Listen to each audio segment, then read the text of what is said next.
Become a professional podcaster like me at howtopodcastbetterthananyone.teachable.com. Betty Jean Toepfer was an 87-year-old from Jurupa Valley, California. She had several children who she raised on her own. On April 8th, 2015, Betty took the bus to Riverside, which was an uncommon choice for her. Video shows her getting off the bus downtown. She was never seen again. I'm Ed Dentzel, and this is Unfound.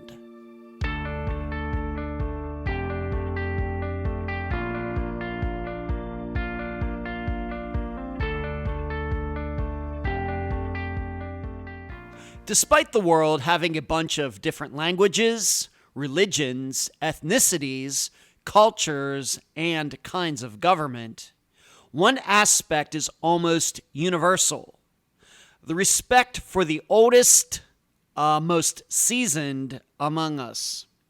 Whether that is shown through programs like Medicare, or private businesses giving seniors discounts, or organizations like AARP, and public announcements like silver alerts for disappearances, which started state by state in 2005. On that topic, Unfound has covered a few missing people who made it to their golden years: Milda McQuillan, David Hardy Sr., Jack Hemby, Mary Cox, to name a few. And you should know I have all of those in the same disappearance category, that being the walk-off.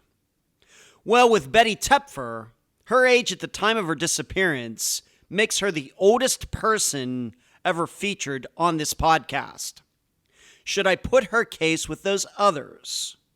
Or did something else happen when Betty went out of sight? And now a summary of the case. This is brought to you by my friend Megan Linus's website, charleyproject.org. Betty Toepfer took being an adult and mother very seriously. As a single mom, she did the best she could, always making sure her several children wanted for nothing. But as if that wasn't enough, just at the point Betty thought she was done being a parent, she took on the responsibility of raising one of her grandchildren, and they became very close. Through it all, like 25 years of raising children, Betty held multiple jobs, even some at the same time. Despite the uniqueness of those working years, Betty's retirement was much like everybody else's, and at 87, she was still in decent physical and mental shape. However, in 2014, she took back her one son, who was having some issues, and the two lived together until Betty disappeared. And that arrangement was not going smoothly. So, on April 8th, 2015, Betty rode the bus from her home in Jurupa Valley to Riverside. Not a very long trip. However, it was unique because under normal circumstances, Betty's son would take her, then pick her up later. That day, though, he was working. Video shows Betty getting off the bus by herself and walking away. Nobody followed her. Betty didn't look confused. She walked with purpose. Later that day, her live-in son began to let everyone know Betty was not at home, seemingly having never returned from Riverside. She was never seen again. Curiously, this same son also went missing for a few days after Betty didn't return, and he did not assist in any way in trying to find her. Cameras stationed in Riverside were no help, due to them either not working or the video had already been recorded over by the time the police started looking into Betty's disappearance. Although people in their 70s and above have a different lifestyle than the rest of us, I'm not sure to this point that Unfound has shown they definitively disappear for different reasons than everybody else. Please keep that in mind as you try to answer these 3 questions during the interview. Number 1, is the surveillance state of the 21st century overrated? given how many cameras we discovered don't work when disappearances are concerned. Number 2, how can we explain the people who were questioned the very next day who could not remember seeing Betty in downtown Riverside? And number 3, does the eventually discovered state of Betty's house tell us pretty much everything we need to know about her disappearance? Betty's family is not sure what to think regarding her disappearance. The guest for this episode is Betty's granddaughter, Mary Toepfer Kelly. Unfound News. This past Monday, I experimented with StreamYard for the live show. It went very well, so from now on, you do not have to be on YouTube to watch it. The new airing locations are the Unfound page and the Unfound discussion group on Facebook. 9 p.m. Eastern every Monday. Next, the upcoming Found episode will be coming out next week to only Patreon and YouTube supporters. I will cover the disappearances and the discoveries of the women kidnapped by Ariel Castro.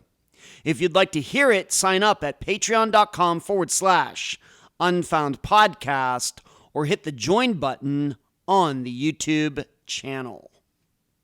Finally, by the time you're hearing my voice, I'm in Pennsylvania seeing my dad. I'll be here for 2 weeks till August 2nd.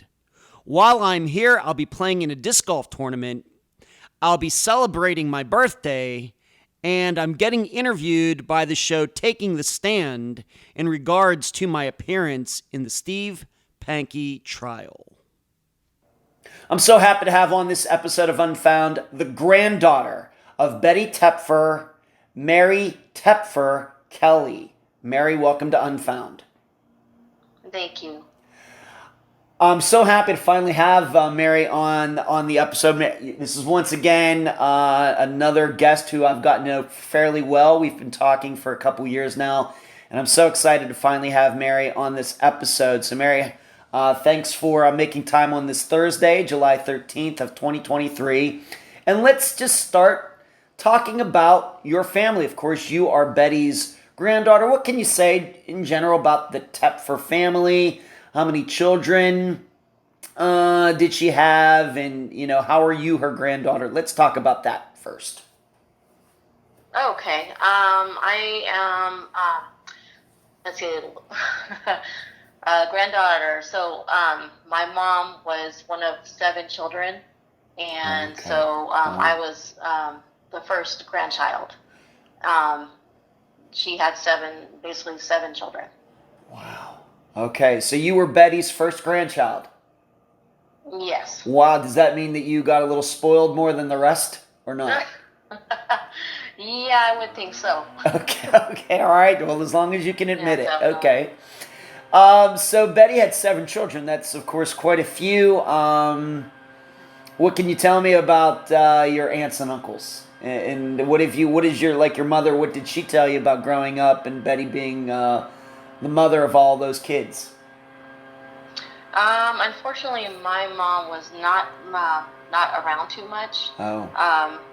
Yeah, so Betty actually raised me. Oh. And so I called her mom. So since that happened, I was pretty much like the 8th child. Oh. I came in, and yeah, there was Christy, Deb, I believe, Randy, and Rick, and Ron were pretty much in the house. Okay. And I did not see my oldest uncle, Russ. So Okay. pretty much we lived in the house in Orange County with just us.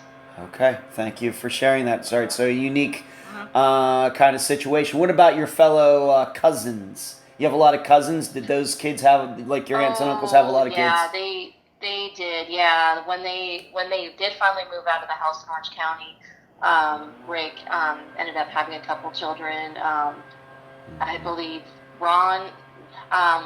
We found out later in life that he actually had a couple children as well, but we never saw them. And then Russ had, I believe, one child, and then Randy had one child. But then Christy and Deb never had kids. Oh, okay. So it was only a few. We hung out like during the holidays, and that's pretty much all I ever really saw of them. Okay. Like during Christmas. What about Betty's your grandfather? Was she married? Was she married her entire life, or did he die before she went missing, or what happened? Okay, so with that, they ended up getting a divorce. I think I was around 10 years old when or maybe actually a little bit before that. And they ended up getting a divorce, and then he moved on, and then I believe Christy had moved in with him at that time. And then it was pretty much myself. I believe it was Ron that's still living there. Wow. At the house in Orange County for a little while. And then she finally decided to sell that house and move into Riverside, which is where I pretty much grew up with my grandma, with Grandma Betty. So would you say that Betty essentially raised all of those kids on her own? Pretty much, yeah. Wow. She was definitely a busy mom. She didn't get any life of her own. Yeah. She wanted to be a registered nurse, but because back then it was free to become, free to go to school to be a nurse. Oh. Back in those days. But she ended up having children and raising all of us. Okay. And myself. All right. Well, let's talk now. Of course, we know we have this huge family. You have a lot of cousins, a lot of aunts and uncles, and not only on top of that, not only the grandchild, but Betty raised you due to your mother not being around, and we certainly do not have to get into that. So let's just talk about Betty, her personality. What kind of mother was she? What kind of parent? What was she into? Give the audience a little idea about Betty the person. Oh, okay. She was pretty awesome. You would make friends wherever she went. Everybody pretty much just loved her. She loved painting, gardening, reading, just being outdoors. She would go to she worked at she worked at a vitamin village or whatever. And, that was after the divorce and whatnot. She was, after that all happened, she actually had to start working because of the divorce. But anyway, she started working at Vitamin Village, and then after that, she became a paralegal. I believe she went to school, and then she started, as an adult, she started taking adult classes, and for secretary, and then she became a paralegal, and then she was doing odd jobs and stuff. So, yeah, she was doing well. I mean, she had a vehicle, and then I remember one time she didn't have a vehicle, and then so she rode her bike all the way to work. Wow. For months, even in the rain. So it was just amazing.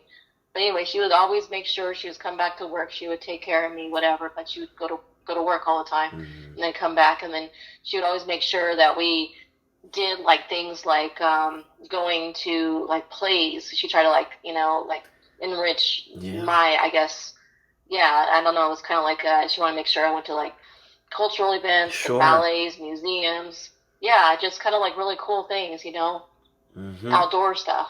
Yeah. Took me to the ocean and, just did really cool stuff that, I probably would have never, seen all that.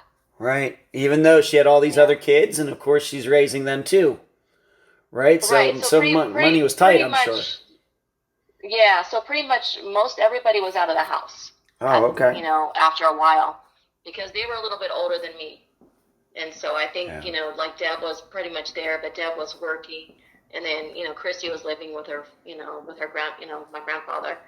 And then the other ones kind of were, it's at a weird age. And they were kind of out of the house, except for Ron, he was kind of living in the back. So. Okay.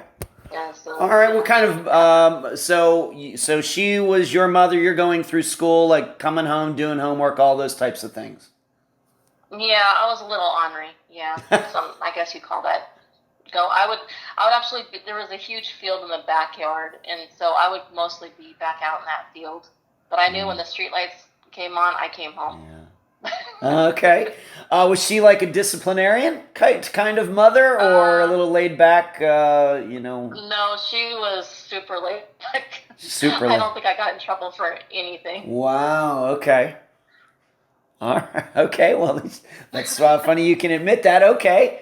And but we're not here to get into what you do for a job or anything else. But I know that you've grown up to be a very productive individual, Mary. So Betty must have done a very good job with you. Oh yeah. What about how about talk about her interests?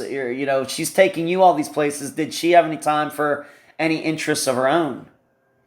Oh yeah, she would just go to like take painting classes, and then she had a huge garden in the backyard, and I mean it was just like it was massive, and then she had trees back there. She would go and do the gardening. She would groom all her trees. She was really into the whole garden thing. We had a pool in the backyard. She would actually take care of the pool, clean the pool and everything. And then reading was one of her big things. And then we watched these crazy television shows together, like, probably something I probably should be watching, Benny Hill type shows. That's funny. Lucy and, Uh-huh. Mork and Mindy. But yeah, we would watch TV and have popcorn and hang out. That was pretty much. And then she would go out with her friends. Yeah, she did have friends to go out with. Uh-huh. And then I think one of them had horses, and they go horseback riding. So after the divorce, she actually was able to get out and hang out with her friends, which was really nice. Okay, very good.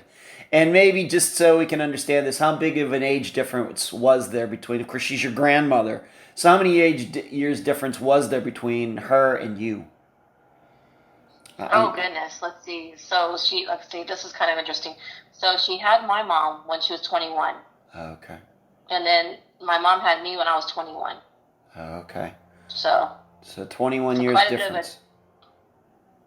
So 42. So 42 years difference.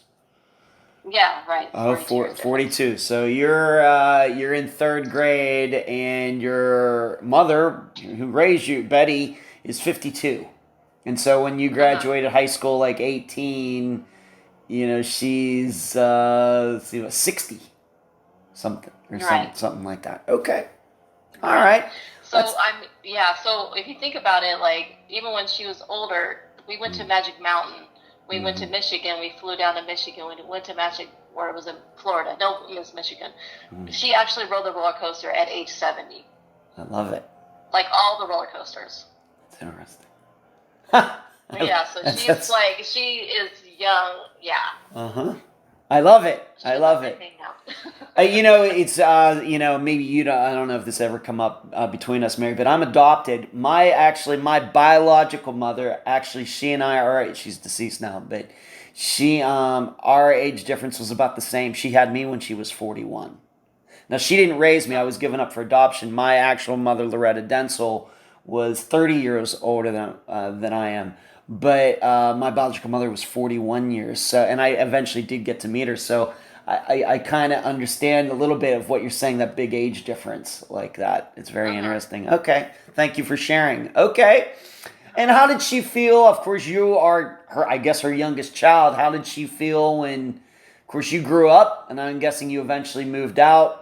Did all of her, we're going to get into, I think one of her sons was at least living with her still, but how did she feel once all the kids were out of the house? When we finally, that's when we actually moved to Riverside, to Jurupa. So the last son that was actually giving her a little bit of hard time, but we moved to Riverside, then the house sold in Orange County, and so he had to he had no place to go. So when we moved out here, she felt like she found her perfect house where she wanted it, like overlooking the mountains and whatever that she wanted, or both of us. And I was able to get a horse, and it was just, I think it was just really nice, just us being alone. And she felt just, there's a senior center around there. There was just so much to do around there. Neat. That she really enjoyed the new house. Okay. It was brand new. Very good. Okay, thank you. So let's move up maybe a little later. Of course, we know, she went missing in 2015. And to remind everybody, probably one of the oldest people we've ever featured on Unfound, being that she was 87 when she went missing. I would have to go back and technically check. There might be a couple others that may be gone there. She may be the oldest. How did she handle, of course, you said that she was riding roller coasters at 70, but how did she handle, in your opinion, getting older, 70, 75, 80 years old? I mean, she was doing pretty good. I mean, she had a little bit of arthritis in her knees. She wasn't walking around as much or moving around as much, but she was still like getting on the bus, and she would even come out, even driving. She was driving for a while. And then when either her car was down, she had no problem jumping on the bus. She would even jump on the bus and come down to Central Riverside where I was living. And then she would like literally come out there and like, hang out with me, or just come and visit and say hello or throw some mail on my door. Okay. Or even some fruit, because she had fruit trees. She would like throw some fruit in there and stuff. But she would she was going to the senior center that's right next to my house in Riverside. Oh, well, that was convenient. So, because I was so she would, when she went to that senior center, then she would kind of like, visit me if I was around or whatever. Yeah, it was kind of nice. Okay. And it wasn't too far, but, far enough. Okay.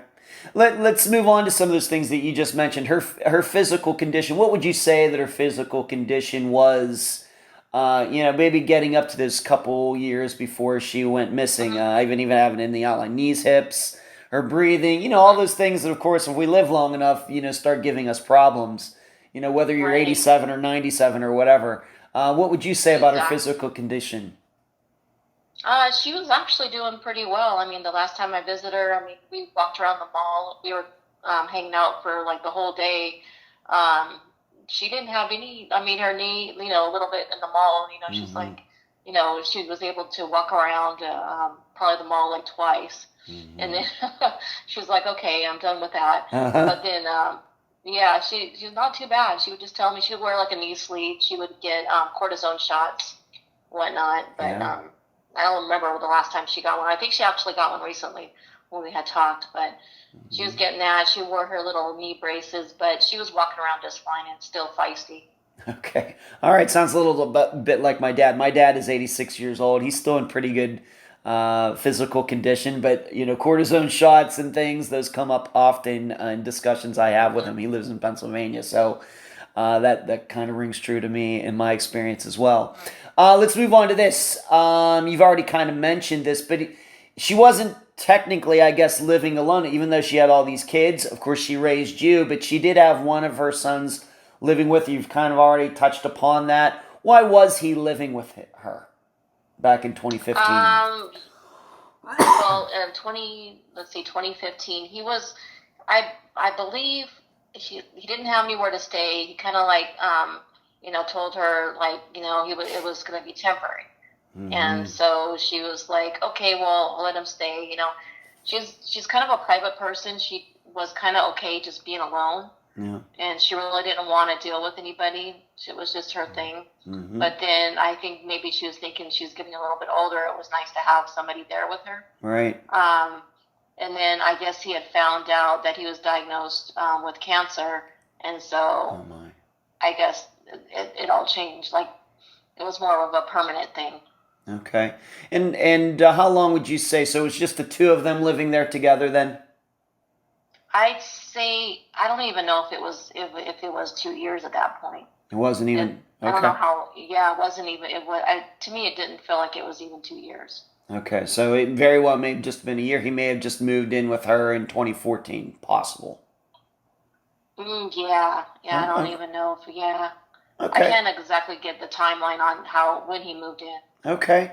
And being that you were so close to her, what kind of living situation was that? Once again, my experience, I don't know if I would really want to, I love my dad, but I don't know if I want to live with him.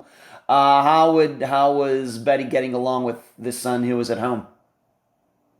To my knowledge, he was fine at first.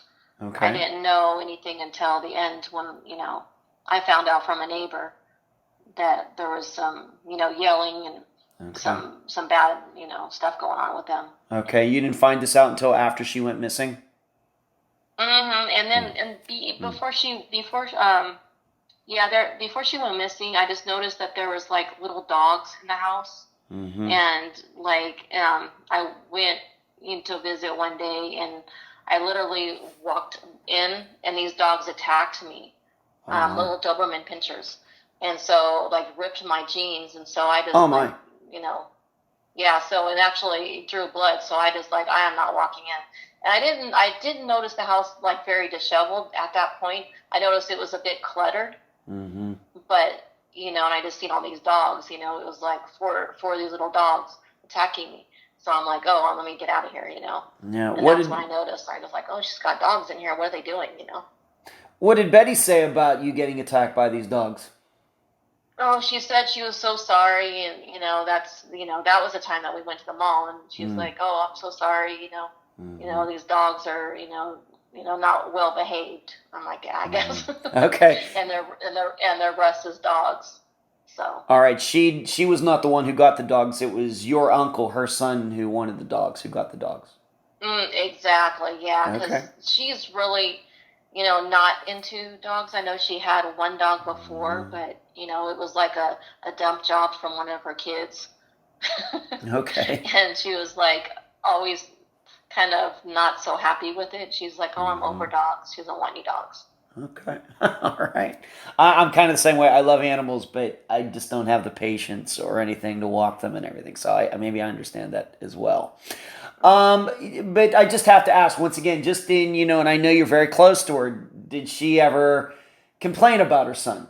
On the phone if you're talking to her, man, he's really driving me nuts, or anything like that. You know what? That's the thing. She never said anything about it. She never said that. Pretty much the only thing that she did mention was she couldn't get down to visit me like she wants to because he won't let her drive. Okay. And that was the only thing that really. But I think I don't think I would want her to drive at that point. Yeah. Because I know she was getting up there, and I think she was like her eyesight or whatnot. Was not so great, but I wasn't sure. I hadn't been in the car with her, because I'm always driving her. Right. So I don't know how she drives. Right. Okay. And I think anybody in your position can understand that. Somebody getting in, like I said, my experience, my dad is a great driver for being 86, believe it or not. But a lot of people aren't. How did you get along with him living there? Did you have a good relationship with your uncle who was living there? You know what? Since he went missing, like, pretty much from Orange County, he was like the oldest son, so he was pretty much gone and then living with his own family. And then I think he just up and left his own family for he was into drugs and whatnot. Oh, okay. And so I don't know exactly what happened. I just know that he went missing for some time. We didn't see him at like family functions, which the only function we really did was Christmas. And then Thanksgiving we'd have at my other uncle's house. But it was always at my grandfather's house. It was always Christmas. Like everybody got together for Christmas, no matter what. Yeah. Okay. I guess what I'm saying is when you go over to Betty's, and like you said, maybe he was there a year before she went missing. Would you get along with him? Oh yeah. Yeah, he was okay. He was a little strange to me, I really never had a relationship with him. I just know him. He was just a little off, and he was kind of quirky. Okay. And he just kind of said random stuff that, Okay. He really was kind of quiet and kind of just, maybe a little standoffish, kind of. Okay. Yeah. All right. I know he would brag about a bunch of stuff that I don't think he really had, but okay. All right. Well, sometimes guys do that. Okay. What about, of course, she's 87. I have to ask you about this. What about her mental condition, mental ability? Did you notice any decline? Was she diagnosed with anything? Like, for example, when she would go to the doctor, did her son go with her? Did you ever go with her? Like, the doctor ever talk to you about anything like sometimes has happened with me and my dad? Please. She's very sharp. Very, very sharp. She's very wise. She knows a lot of things. She reads a lot of books. Okay. She even read all my medical books. Okay. Wow. Okay. So there was nothing that, once again, her being 87, she had been diagnosed with dementia, Alzheimer's, to your knowledge. Once again, just to your knowledge. No. You never suspected that she was kind of losing it. I work in the medical field, and I'm in psychiatry. Okay. You know, So you would know. I would know. I would know. Yeah. No. All right. So all good according to you, and that is your business. So all good. Once again, just something that I have to ask. All right. So just no worries. just some questions. Just in general, of course, they're in the outline. What was the way you understand it? I understand you were not living with her, but what was your understanding about her usual daily routine? Oh man, that's like every day. Well, this is what she does. She wakes up, she starts her oatmeal. Mm-hmm. Okay. And then she starts reading her book. Mm-hmm. And then after she's done reading the book, she'll piddle around the backyard and garden and mess with her trees. And then she'll read some more, and then she'll watch TV, and then she'll read some more. That's pretty much her. Go outside and piddles around, maybe the front yard now. She'll mow the lawn. She'll do everything. Okay. All right. Next question. Next question for you. Being that she went missing seemingly from Riverside, California, was it common for her to go to downtown Riverside? Of course, I think in our prior discussions, we've also talked about her going out to this mall, maybe by herself, riding the bus. But how often was this a trip that she made?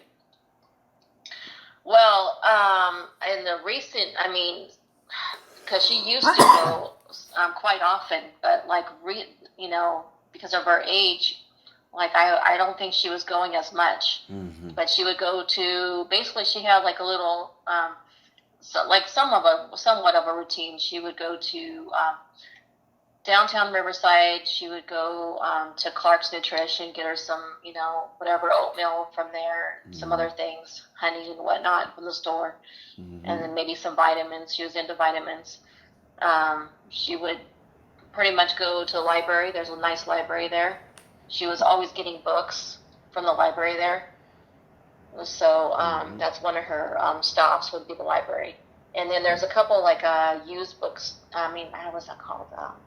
Kind of like a secondhand store. Yeah. Down there that had books and whatnot that you can purchase really cheap. Yeah. So she would go there and grab some books, and then she might run to the coffee shop, but she gets tea. So she would get some tea, and then maybe a few other places she could have went to, just going in there and looking around. So mm-hmm. she would do that sometimes. Sometimes she would take the bus all the way to the Tyler Gallery and Tyler Mall, and then she would go in JCPenney's and do some other shopping over there. Or she might take the bus to, let's say, Trader Joe's, which is off of Central in Riverside. And she would go to the Trader Joe's, and then next door would be a pharmacy, so she would go to that pharmacy to pick up her medications that if she had any. So. Okay, so what you're saying is what you're saying is she got out a lot, and even this area, and we're going to talk about, of course, the circumstances here very shortly. These are all areas that she knew very well. Yes. Okay, very good. Okay. And we've already talked about how, seemingly her son and she were getting along. When was the last time you spoke to her or saw her, whichever one was most closest to her disappearance? What was do you remember that? I'm sure you do remember the last conversation. Yeah, I would actually talk to her, I would say about 3 weeks ago, but my daughter actually saw her 2 weeks prior in person. Okay. All right. And what can you say? Any red flags at all? So just so we're understanding this, you hadn't spoken to her for 3 weeks before she went missing? Yeah, because I was in school and I was doing lots of testing and stuff, and so I was pretty busy with that. But I know my daughter was also checking up on her to make sure everything's okay. Okay, great. And what'd your daughter have to say? Just to well check. Yeah. My daughter said that she went down there, and she said the dogs were just jumping at the door and everything. So she wouldn't even let her in. So she went outside and talked to my daughter. And she said that she seemed like she was a little bit, I'd say, anxious. Okay. My daughter was saying that she was a little but my daughter was attributing that to the dogs just barking and going crazy in the house. But she would not let her in the house. And that was 2 weeks prior. Okay, so Betty would not, do you find that unusual? That she wouldn't allow your daughter into the house? I was thinking because of the dog. Well, because of the dog. Okay. All right. Because the dogs, maybe that made sense, because of the dogs. Okay, I gotcha. All right. And were there any other family members, of course, besides her son who actually lives there, who had any interactions with her very close to her disappearance date? Any of your aunts and uncles? I talked to a couple. I talked to Rick and I talked to Randy, and they said they had either seen her or spoken to her, and they said that they didn't think anything was off. Okay. All right. So she's having a lot of interaction with all of her family members, I guess. You, your daughter, some of her other kids, and she just I guess what we're saying is, here in April of 2015, everything was pretty much like it had always been. Right, I would think so. Okay, very good. Let's move up here to now April 8th, 2015. And what is your understanding of what went on that day regarding Betty's movements from her house? Of course, seemingly she ended up in downtown Riverside. What is your understanding regarding this? My understanding is she took basically the first bus in the morning out to downtown Riverside, and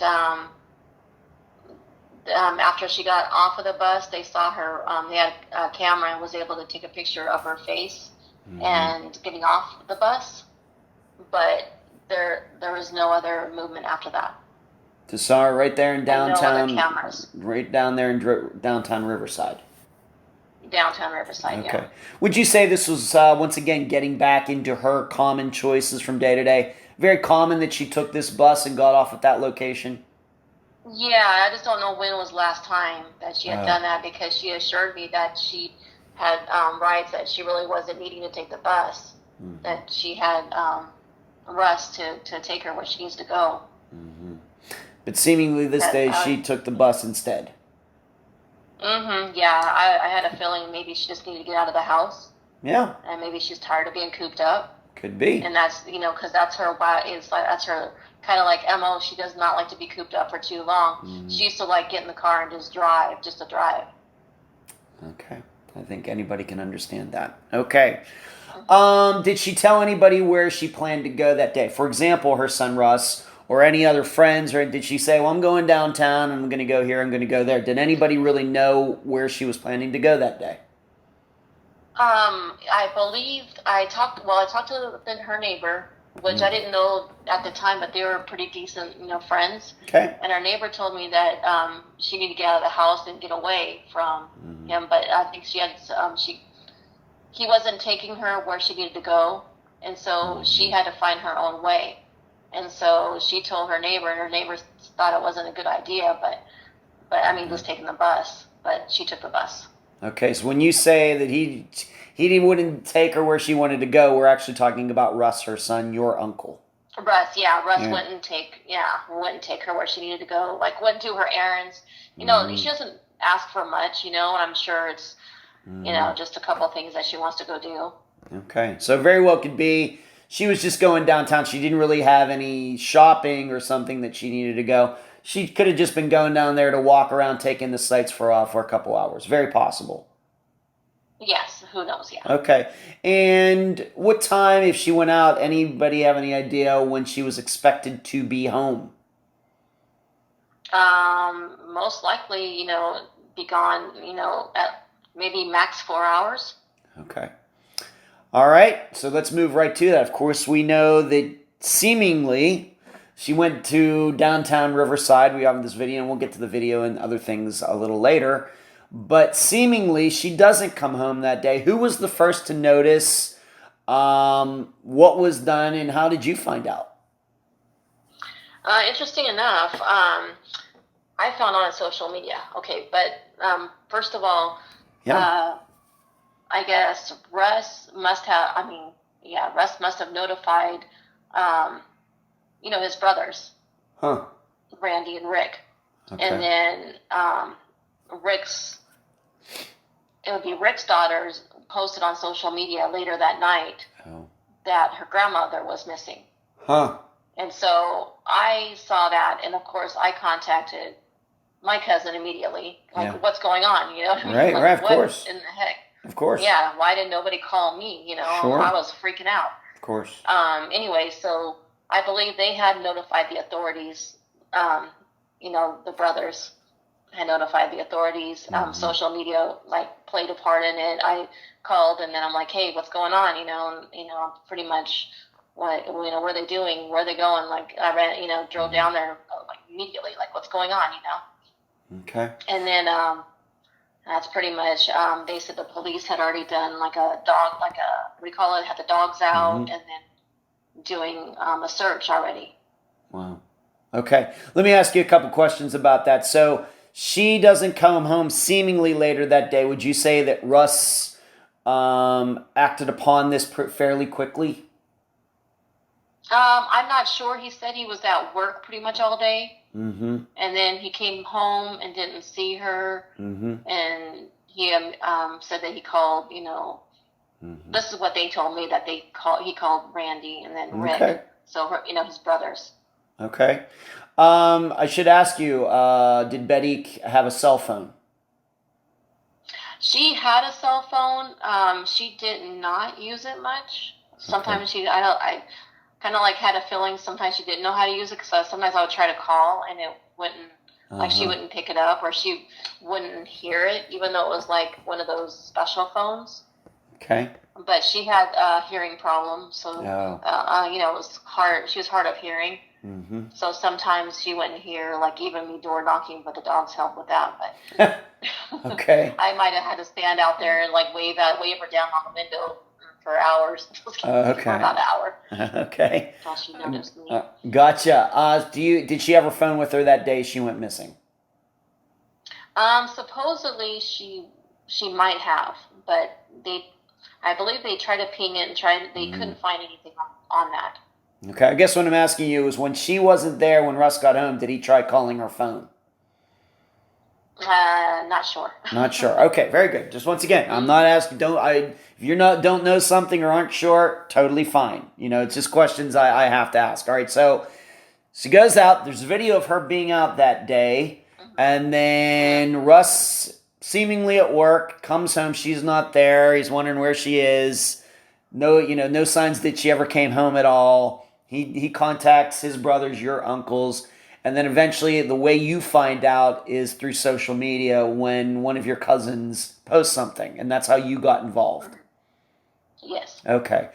All right, so let's move on just to like April 9th in the next few days. I have a question for you. How did they even know where to start looking? Did Russ or somebody know, oh yeah, she was going downtown? Is that how the search even ended up downtown, or what? I believe he must have said something about downtown, and then I initiated the rest. I talked to the detective, and I'm like, hey, this is what she does. This is where she goes. Mm-hmm. So we met at like one of the parks, like one of the homeless parks down there, where I started searching immediately. I actually took the first bus, the exact bus she took down that morning. So I was there on April 9th, and that morning taking that first bus. Wow. Right on it. And the very next day. You were down there very next day. That's excellent. Okay, thank you. Yeah, okay. Mm-hmm. All right, so you're down there. I was out there looking. Yeah, I'm sure you are. Looking and asking. And I believe I made up a flyer with her picture on it. I think I did. Mm-hmm. Because I already had a flyer going. Mm-hmm. Okay, so you're down there. Ready first thing in the morning. All right, and you're out there with flyers. You're going to like businesses in that area. Mm-hmm. Talking to people. Yeah, everywhere. Yeah, talking to the store owners, asking if they'd seen her. Went to like the library. Went to all of the places that I mentioned earlier. Yeah. Like the bookstore, the library, like every little places like she used to that I know that she would go to. Mm-hmm. Did you pretty much even some of the ones I didn't, just anybody random. Okay. Did you encounter anybody who remembered? Remember, this is and the listeners have to remember, this is the very next day that Mary was down there. Did you encounter anybody who remembered Betty? The only people I talked to was that somewhat remembered seeing her were on the bus. That bus, they were saying, "Oh, I think I saw her," because I did have a picture of her and I showed everybody.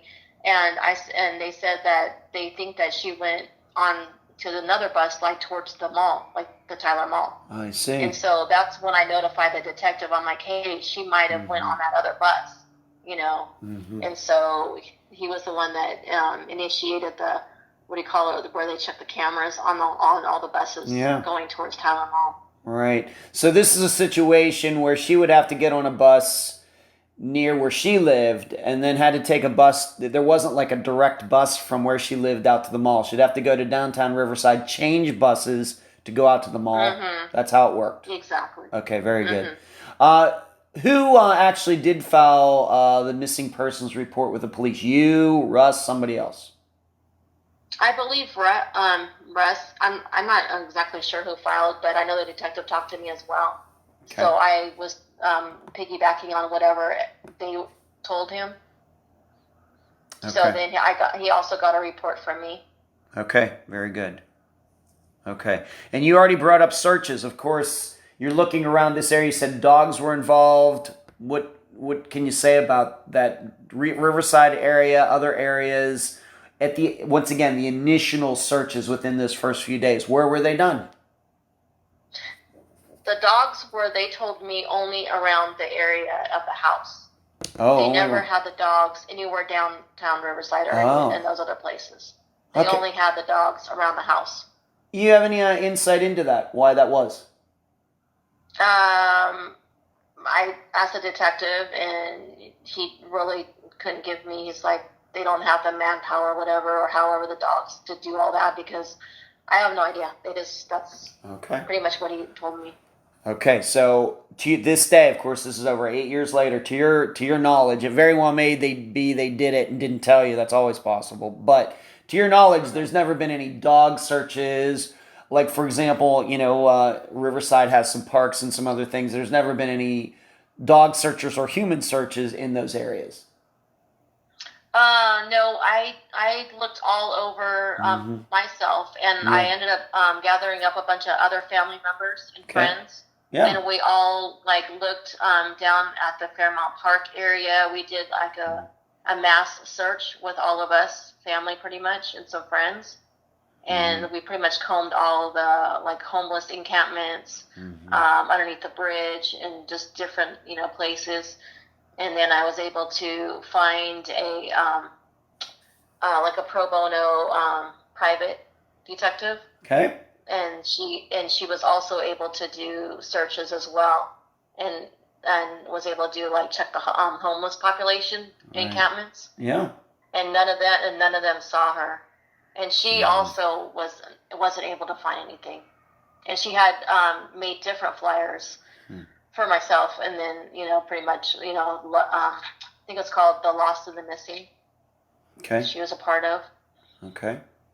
All right, so maybe not at the time, but eventually you were able to put people together, and you did some searches that the police did not do originally. Yeah, no, I just kept on going out and trying to do different things, and then I reapplied the flyers when they came down. I upgraded my flyers, and then I got new flyers. And then so I did that and went around and combed. And then I obviously had to go back to work. So when I get off of work, I would go back to Riverside. I would comb the area and then go back home. Okay. All right. So you're very devoted to this. Very. Yes. Okay. Of course. Okay. Let's talk now a little deeper about some of the things that have already been discussed. Of course, there is this video. In fact, I don't know if the video itself has ever been made public, but there's a screenshot of the video showing Betty on this video. This video, what do you know about it? It was actually taken from a bus. Oh, yeah, I believe, yeah. Okay.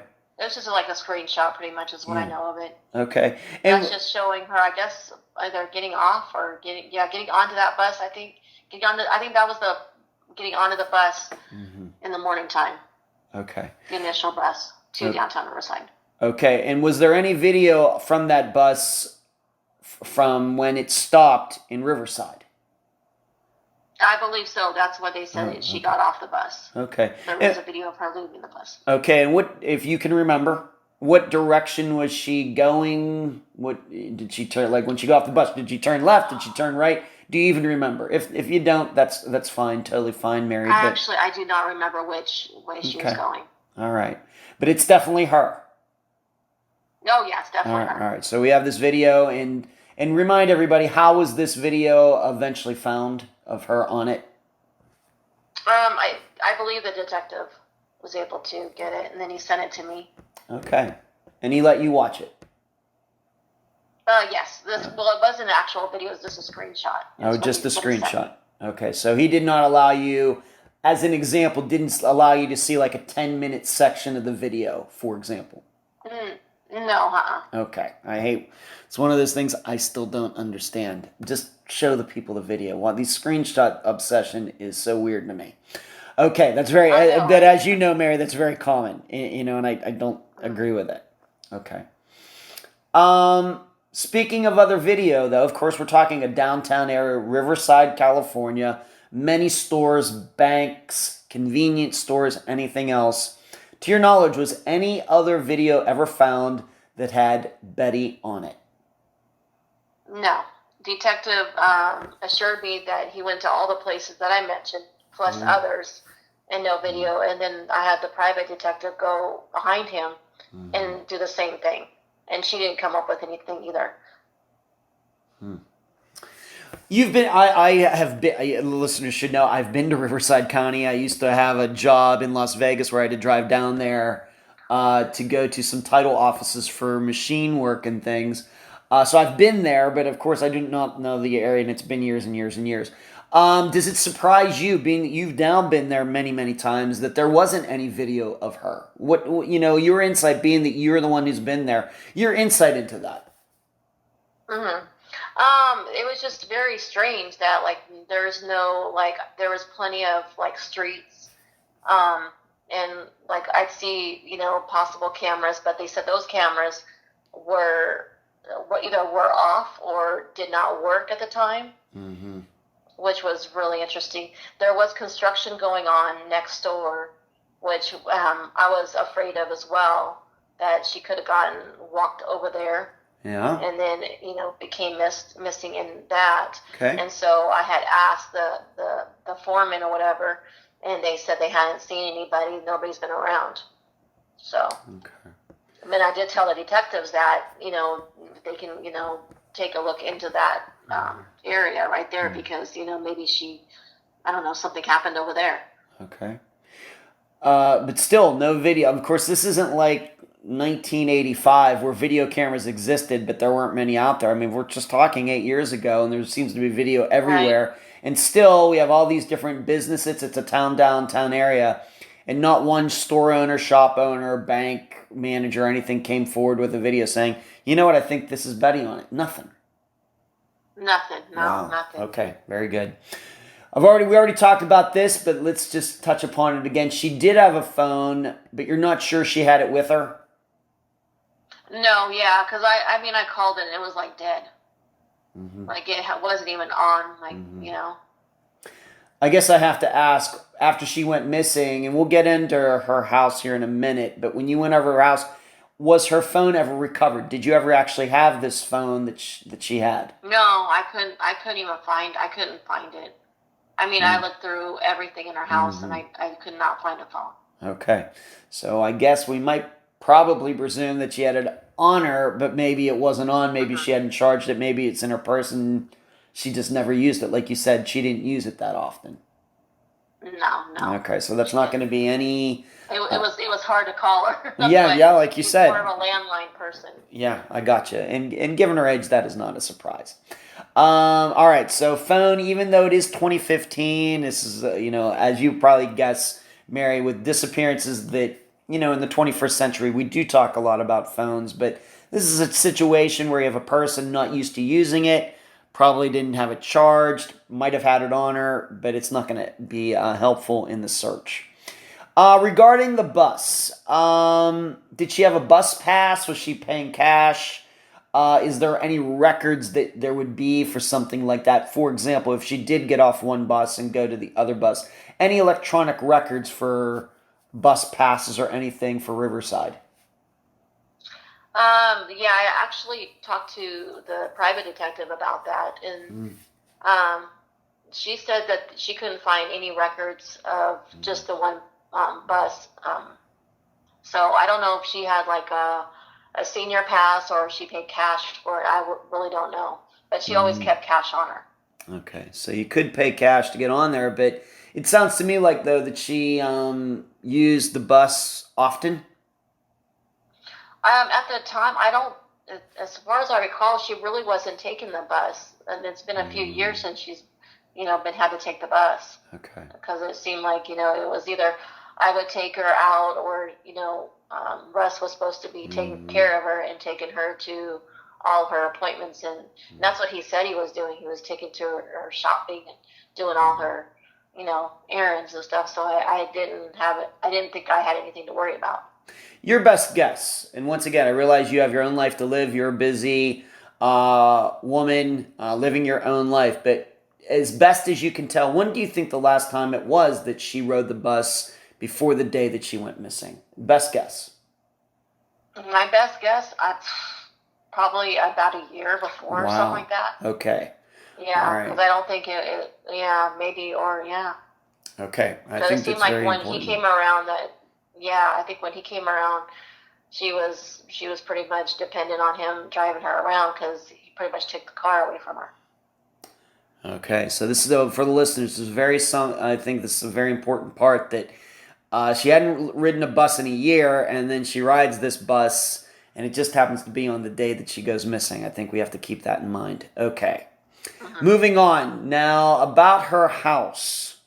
You had talked about how you went over there, and of course you saw her maybe 3 weeks before she went missing. Your daughter went over, and Betty met her outside. What did you find regarding her house after she went missing? And like you said, you went in there maybe looking for the phone or any piece of evidence that could help you regarding her disappearance. What did you find out about her house? Oh my gosh, total shock.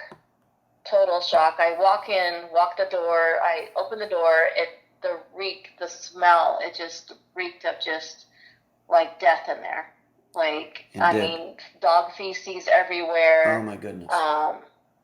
You walk in on the left side where the living room is like motorcycle parts and motors and stuff, and the TV's there, and there's like the couch is like filthy and like maybe a small place to even sit, and there's just a bunch of like parts there, and like the carpet is I was like lifted all up and then like maybe put to the side, and there's like you're trying to like put down tiles, but then there's concrete and tiles and concrete. Nothing is it's all mixed and matched, and feces everywhere, and the smell is just outrageous. I just started crying. I was like, what happened? And then I just go and look to see where like anything was at, because I'm like freaking out, because I'm like, I need to find her Rolodex, her friends, her numbers, and I can't find anything. I'm just walking over just stuff like junk. And then I go into the kitchen, and there's carcasses, like on the counter. Oh my gosh. Like next to the microwave. Oh my gosh. And then I just freak out. I'm just like, in total shock, and then freaking out. And I'm like, this is crazy. And, my uncles are over there, and they took the dogs, and I think they took them away somewhere. I think they got rid of them or something. I don't know what happened. But then, I went in there, it was just like, oh my God. It was so horrible. The rooms were filthy. Dog feces, pee, everything. And then I went to my grandmother's room. It wasn't as bad, but it was just trash everywhere. It wasn't as bad smelling or whatnot. It wasn't like a bunch of dog feces or anything. It was mostly the rest of the house, and especially my uncle's room was just filthy. It was like, I don't know his state of mind. I don't know how anybody can live in that. It's like a hoarder. But there's this piles, but it wasn't just like, it was just mostly the dog feces.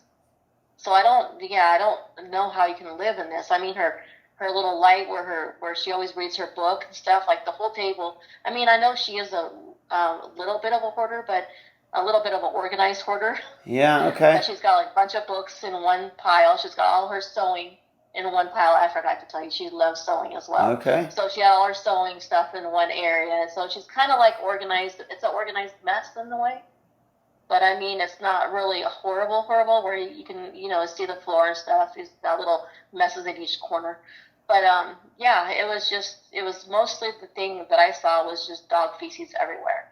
Papers, magazines, just everything was just torn up. Like everything the dog had peed on, like the sides of the couch, the sides of with the piano. She also plays piano. And then, oh my gosh, she does so much. But all right, yeah, so what did, being that this is not the work of Betty, what did Russ have to say about all this? That was the funny part. He went missing again. All of a sudden, he just took off. All right, so he went missing right when his mother goes missing. Yeah, he just takes off. He doesn't, goes to work or whatever. He doesn't want to talk to anybody. He wants the house back. He wants everybody to get out of the house. We're over here like, we got to go through the house. We got to clean the house. We got to, this is ridiculous. So we went on to a cleaning spree. I'm sure you did. I can understand why. So where did he, you say he, of course, disappeared, but so when you're saying he disappeared exactly like on the same day, April 8th, 2015, or was it the next day after? I think it was a couple days after, because I said I had to go in the house and stuff, and then I said, but I couldn't go in the house with those dogs, so I told my uncles, they got to get rid of those dogs. Yeah. Because I can't go in the house, and I need to go in the house. And so they said they got the dogs out of the house, and everybody was there, and so we all met up. And then my cousins, everybody was there. We all went to the house, and we freaked out. I'm sure you did. And then we're like, we got to clean it now. Yeah, like I said, I can understand that. So Russ didn't want to stick around to explain himself? No, he took off, I believe, to a friend's house, and then where he said he went to work. All right. So I guess what you're also saying is he did not assist in the cleaning up of that house? Oh, no. Zero? Mm-mm. Zero? No, zero. Okay. Mm-mm. It took weeks. Oh, my goodness. Okay. So I just have to ask, once you started, once again, we understand that the video showed that she was in downtown Riverside, but I just have to ask these questions. When you started cleaning up the place, is there any signs that Betty actually could have disappeared from her own house? You know what? I guess what I'm asking you, it's certainly horrible in there, from a dirty point of view, but was there any signs of violence or anything? No signs of violence, but I did honestly go outside and check every trash can, every inch of that property. And just to make sure, no, I don't have any buried, something new dirt growth or whatnot. But the detectives noticed, which I didn't notice, that there was new concrete laid. And I didn't notice that either. So, and I thought that was old concrete. I wasn't 100% sure, but I went through that whole area of that whole house and the garage. There was more stuff in the garage, and I looked in every bin, you know what I mean? And there was my other uncle has some car parts and stuff out there. I had some different stuff out there, so I looked in those cars and anywhere, every little inch of that property I looked, because that's what I thought too. I was like, oh my gosh, she might still be here. I can see why. Yes. Yeah, I was like, if this house looks like that, so I combed every inch of the property.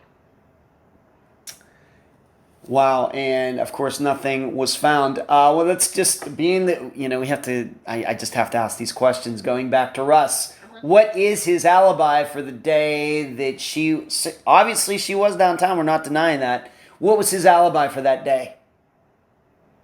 He said he was at work. Okay, and what was his work?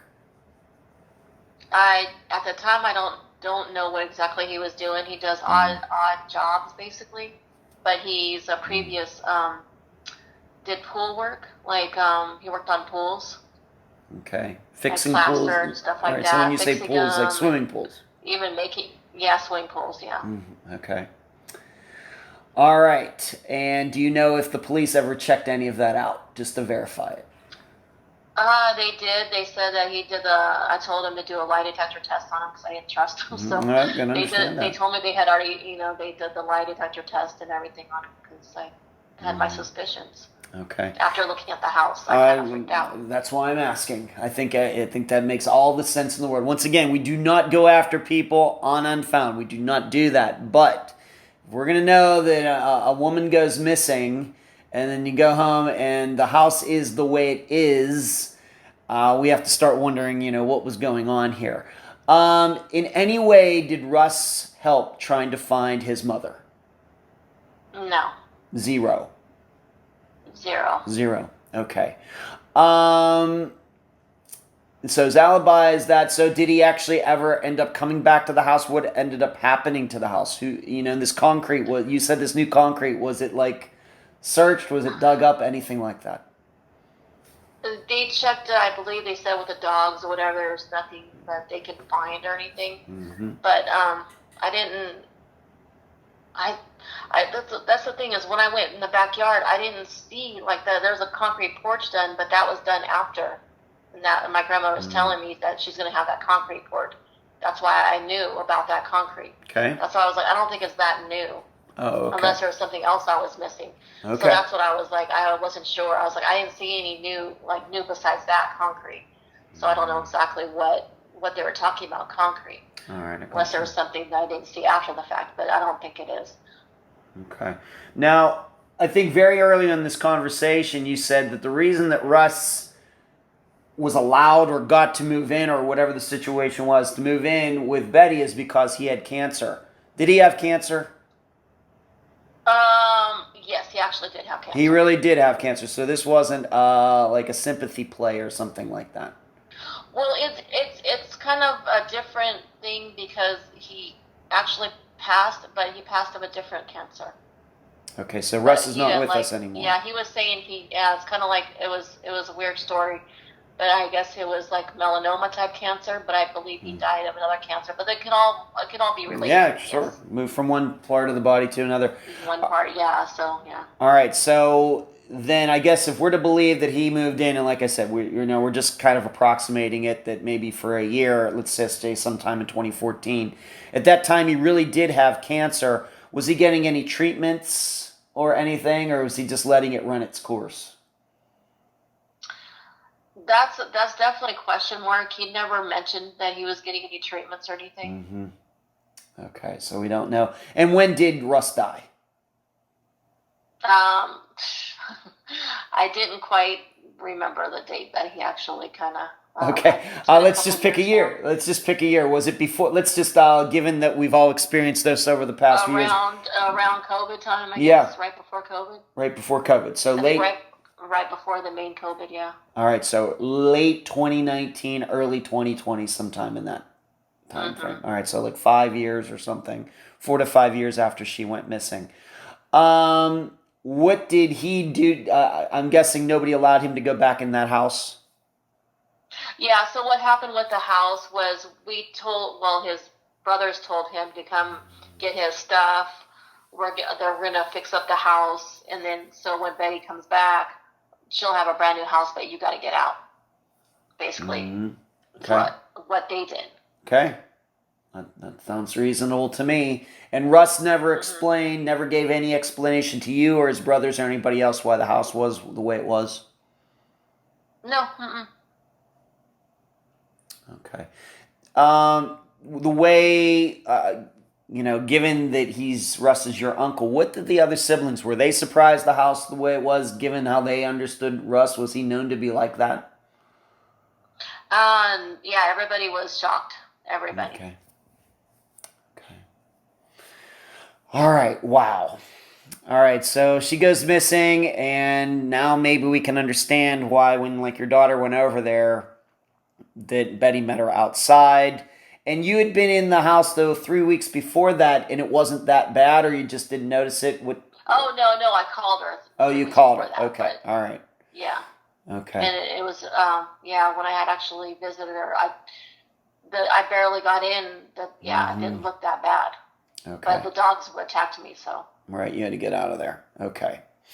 Let's move on to one more thing. So this is all disgusting. It very well may be that Russ has nothing to do with his mother's disappearance, but the condition of the house, and she's in her 80s. He would certainly be responsible for it. Those dogs are his and everything else. The motorcycle parts are his and everything. He's certainly responsible for the way it was. This is the reason we had to cover this the way we did. Now, one more thing though about her will. You had told me a suspicion that it might have been forged. How much do you want to say about that? Yeah, we had talked about it because I had mentioned, I was like, maybe good idea, to get that done, because I know, I was trying to like bring it up lightly, and then she was always like, oh yeah, like she never really wanted to talk about it or anything like that, and I was never trying to get any money from her. I just wanted to, because I know how, the kids are, like when you get older and stuff, and I said maybe it'd be a good idea, you know what I mean, to have it done, and she would kind of like just brush it off and not think about it because she's just basically young at heart.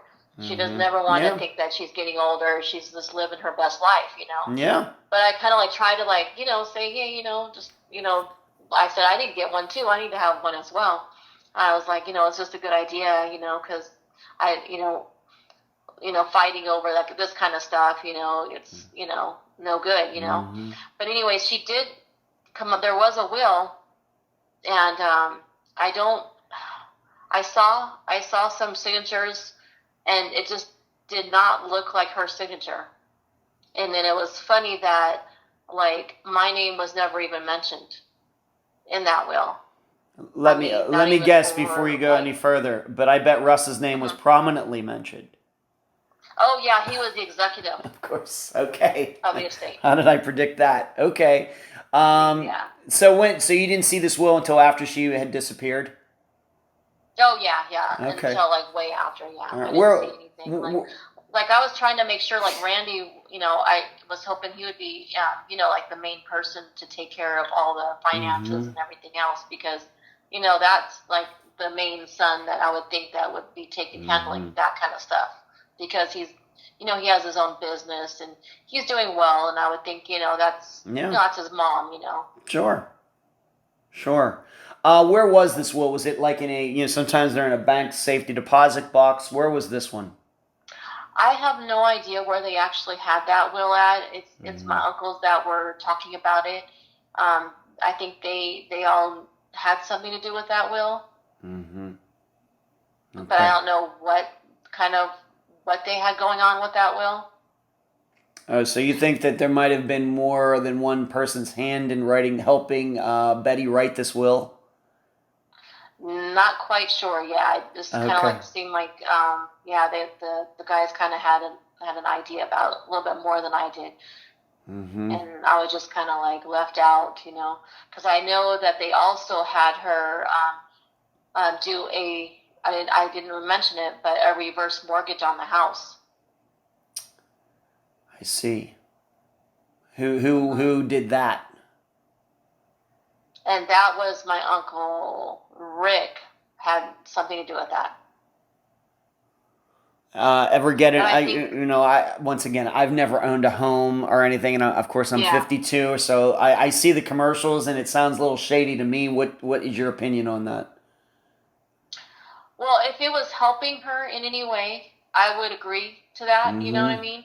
Because I don't know, she's got so much time, and if she doesn't have her finances in a row, and now she's having Russ there, I mean, I don't know, her best. I mean, if she wanted to take this house, it was already paid off, mind you, and do that, but then whatever's left over, then she divides it. But if that's what she needs to live on, because all she's living on at this point is Social Security, you know what I mean? So if it's, to help her, then yeah. But if, you know what I mean, she's... Okay. Yeah, I don't know. So you didn't. So you to have her live here. Right, and we have to remember, yes, you're not actually her child, but she did raise you. So you would think that you would have been given a say in this, I guess, is what we're saying, right? Yeah, but they kind of like don't really include me. Okay. All right. All right, so this reverse mortgage situation, and then once again, just to go over this will one more time, the reason that you think it might be forged doesn't look like her handwriting or her signature or something, or what? No, it just looks off. I mean, she's got a really distinct name. I mean, the way she prints her name is very distinct, and she's always done it the same way. Maybe a little bit shaky towards the end, but she's got a very nice signature. Okay. Once she went missing, and if she was missing around for a while, you talked about this neighbor who lived across the street. You talked about this community center that she would go to and things like that. What did some of these other people who weren't relatives, say about all this? Her going missing, maybe you even, somebody told them about the condition of the house. What were some of their insights, being that maybe they knew Betty, better than anyone except maybe Russ, and yourself? What do they have to say? My not my next door neighbor, but her next door neighbor. Yeah. I spoke to her. I think it must have been like the day after, or maybe the day after that. I spoke to her, and she was telling my daughter and I that like Russ would yell at her, and then she was very afraid of him. And she could hear him all the way from her house to my grandma's house. She can hear all that going on, and she's elderly as well. Yeah. And her kids have left, and so she's by herself.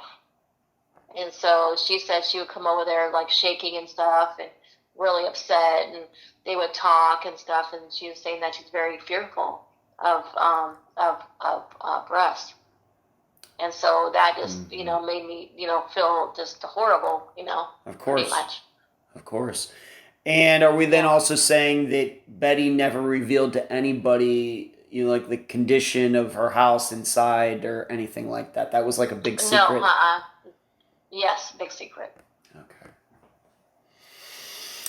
Oh, my goodness. All right. And I should ask, did you sell the house? Is it still in your family's possession, or did you sell the house? What happened to it? Well, I guess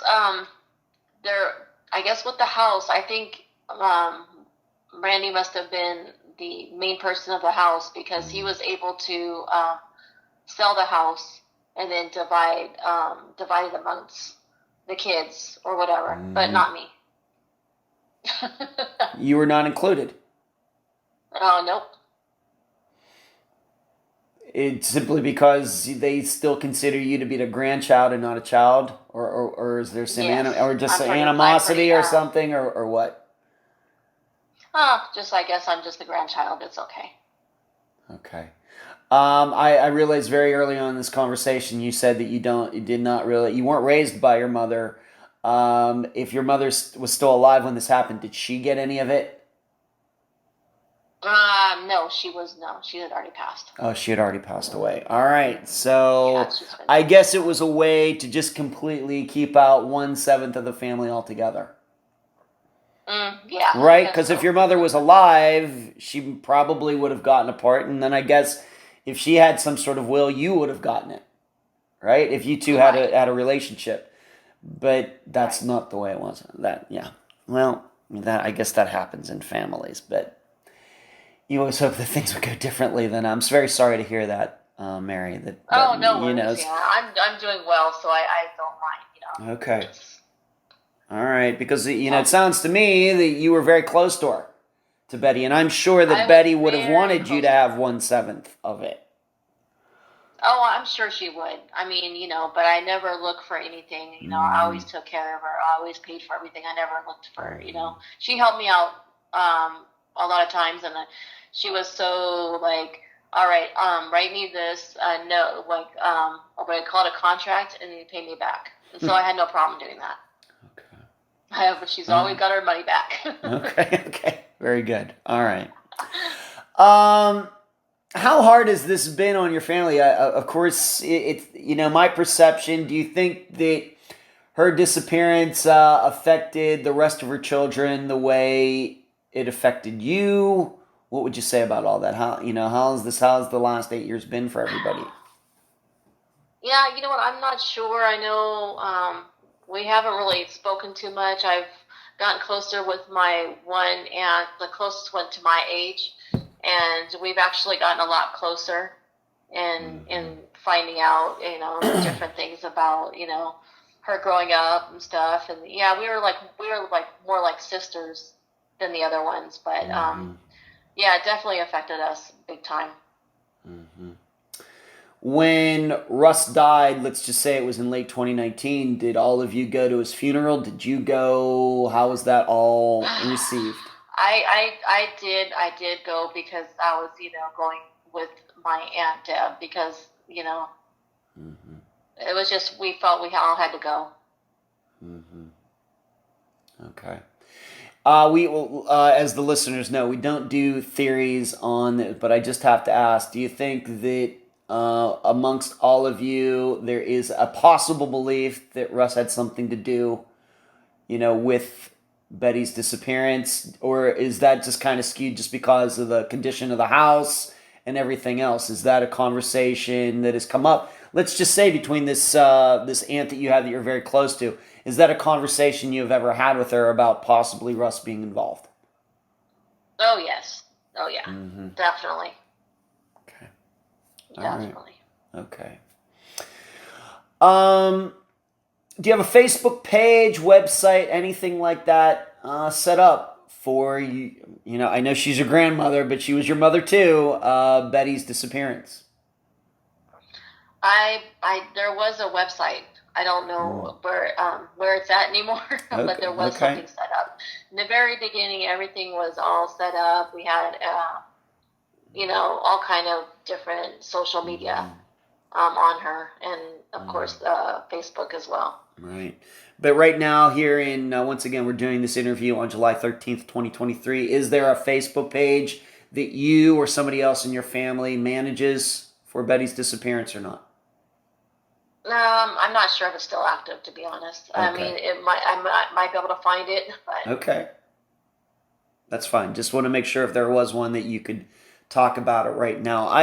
I should ask you something. Since 2015, have there been any remains that have been found, let's just say in Riverside, the Riverside area, that have been tested like for DNA? And is your DNA or somebody's DNA submitted to like NAMUS in case any remains are found? Yes, DNA has been submitted, and the detective let me know that if anything was to come up, that he would give me a call, but I haven't received a call, and I haven't talked to him in quite some time. Okay. Do you, none of my business actually technically where you live, but if you live in the general area, would you say that a disappearance of an older person like Betty is fairly rare in that area? Or if you heard, you've been doing this for 8 years now, having to live with this, is this rare? Or have you heard of other older women or men going missing like this? I know what I've been looking at, it really has not been. Even with the private detective, it was kind of an odd. Rare. It was an odd case. Okay. Yeah, I think that's my perception too. But I just wanted to check, given that of course, you probably keep up on it better than I do. But I would probably agree with you that I'm not maybe surprised by that. Okay, so your DNA is there, and just in case whether her remains are found somewhere in Riverside or out near where she lived or somewhere else, they can be tested. Of course, we would hope maybe that Betty's still alive. Any final words before we complete this interview, Mary? Not that I can think of. Okay. Well, I just want to say that I'll remind the listeners again. I've been talking to Mary for a few years now, and I've known about Betty's disappearance for a while. I've looked at some maps and trying to understand all of this going back some years now. So I'm really, really, really happy to finally have Mary on to talk about her grandmother's, essentially her mother's disappearance. And I appreciate you being on this episode of Unfound, Mary. All right, thank you so much. You're welcome. And that was my July 13th, 2023 interview with Mary Toepfer Kelly, granddaughter of Betty Toepfer. I thank Mary for joining me and all of you on this episode. Given the location and the fact that city cameras captured nothing, I had to do a map analysis for Betty's disappearance, just to show you how bizarre the situation is. You can find that video on Unfound's YouTube channel. Something that was missed during the interview, it was in the outline, but for some reason I skipped over it.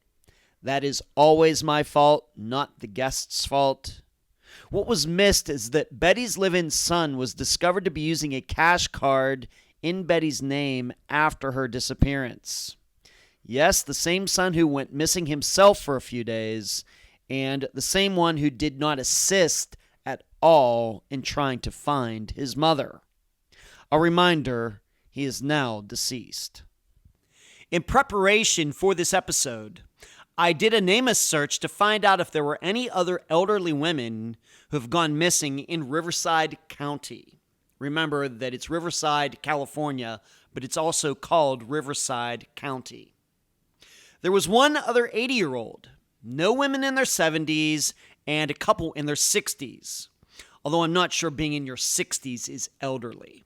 But the woman who was also in her 80s was Geraldine Myers, and she was murdered, although her body has never been found. That happened in the early 2000s. This happened in her apartment in Riverside. The killer was caught before Betty ever went missing. So I widened the parameters. I changed them to any woman of adult age who went missing in the city, not the county. So the city, Riverside, California. There are 8, not including Betty, going back to the first one in 1999. Interestingly, one of them is someone we all know well, Ashley Kohler, a young woman featured most recently in a revisitation episode of Unfound, who might have been murdered. The rest of them, the facts would say at least 2 of the others were murdered. And the rest, there is simply not enough information to know what happened. Overall, I don't see a pattern to believe women are being snatched off the streets of Riverside no matter their ages, since the 2000s started. I would urge you to go to NAMUS yourself and mess around with their database to figure out what conclusions you come to. Knowing all of you the way I do, though, my guess is that house situation is what will be with you for a long time after this episode is over. Hey, it sounds disgusting. So much so that I will not remind you what Mary said about it. But we have to realize that Betty was living in that. Moreover, as Mary explained, the perception is that Betty was keeping people, including Mary's own daughter, Betty's great-granddaughter, from seeing it.